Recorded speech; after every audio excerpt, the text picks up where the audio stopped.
எது நடந்தாலும் தயங்காதே. நீ கடல் நீரை வற்ற வைக்கிறாய், இனிய மழை பொழிகின்றாய்.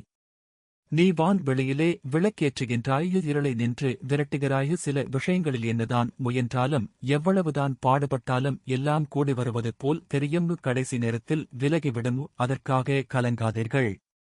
இதைவிட நல்ல ஒரு விஷயம் நடக்கப் போகிறது என நினையுங்கள். காரணம் இல்லாமல் காரியம் இல்லை. சர்வம் கிருஷ்ணர்ப்பணம் என கடவுளிடம் ஒப்படைத்துவிட்டு காரியங்களை செய்யுங்கள். தினமும் ஒரு நிமிடம் கடவுளிடம் இப்படி கேளுங்கள். கடவுளே முருகா, நீ மட்டும் போதும். நீ பார்த்து கொடுப்பது எனக்கு சிறப்பானது. என்னை உன் தொண்டனாக ஏற்றுக்கொள்.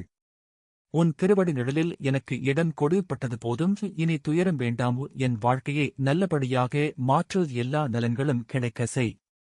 நீ மற்றவற்றை நீக்கி நல்ல தகுதியை கொடு. இவ்வாறு கேட்க நாம் கேட்பதை விட 10 மடங்கு அதிக பலனை கடவுள் கொடுப்பார். எனவே எல்லாமே கடவுள் விருப்பப்படிதான் நடக்கிறது என்பதை உணர்ந்து எது நடந்தாலும் கலங்காமல் தாக்கு பிடித்து சந்தோஷமாக வாழ்வாங்க வாழ வாழ்த்துக்கள்.